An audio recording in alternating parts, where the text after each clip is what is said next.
AMD Zen 2 memory performance scaling with Ryzen 9 3900X. First impressions with 3rd generation Ryzen's memory overclocking capabilities are very optimistic. The processor is capable of memory frequencies well beyond the DDR4 3600. Most 2nd generation Ryzen chips cap out at a stability of the Infinity Fabric interconnect. Beyond that point starts to buckle. Frequencies such as DDR4 4000 require a lot of skill and a lot more luck with the older Ryzens. Achieving this frequency with Zen 2 is fairly straightforward, which has AMD win with memory overclocking headroom.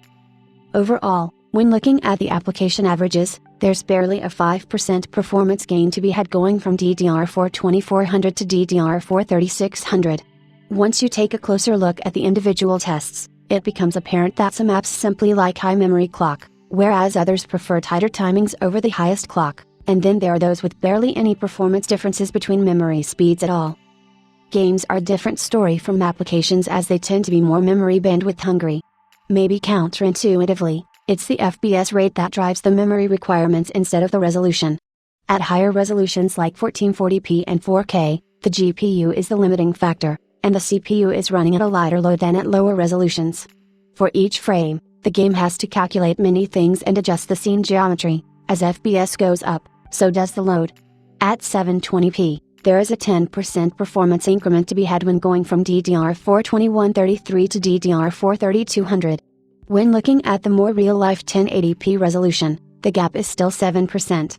Depending on your choice of graphics card, gaining that much FPS with a memory upgrade could actually end up being cheaper than buying a faster graphics card. There are of course exceptions on both sides. Some games prefer bandwidth to latency, while others prefer latency, with games generally favoring bandwidth. Just for kicks this time around, threw in a single channel DDR4 3200 configuration. This is what you'd end up with if you're only using one module or didn't install your 2 modules in the proper slots. Much to our surprise, the performance hit is much less than expected. One possible explanation for this could be the ungained memory controller topology of AMD processors, which favors physically independent 64-bit wide paths to each memory channel instead of blindly interleaving the 2 channels like Intel does. Would still definitely recommend you to stick to dual-channel configurations. There's no shame in reading your motherboard's manual to find out which memory slots to use for dual-channel. Another demerit of choosing one 16GB module over 2 8GB modules in dual-channel would be that dual-rank modules continue to be a problem area for AMD.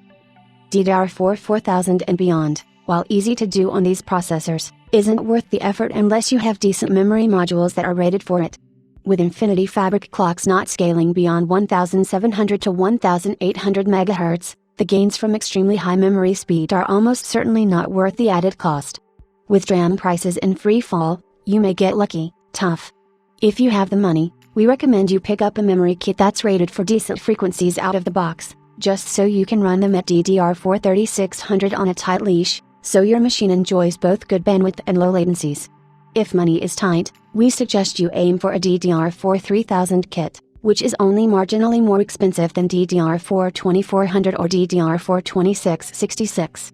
According to our data, DDR4 3000 also emerges as the price-performance sweet spot for Ryzen with at least 2% performance gained over DDR4 2400.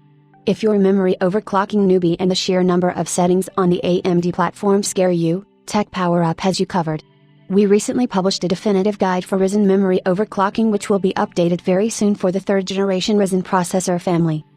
We did run into some problems when playing with the settings, though.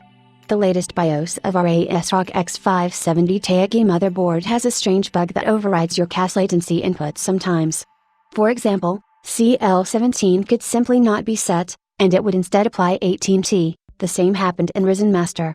We do, however, appreciate the gargantuan number of settings in the BIOS and the Ryzen Master utility, which we're sure an overclocker with the right skill can make the most of.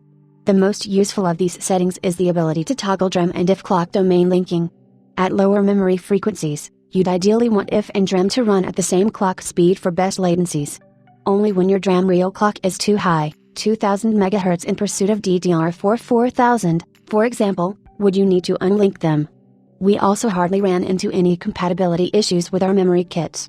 While our Flare X kit uses AMD-friendly Samsung B die chips, the Trident Z doesn't, and we could hardly feel any difference playing with them. Seems AMD hugely improved memory compatibility over the years.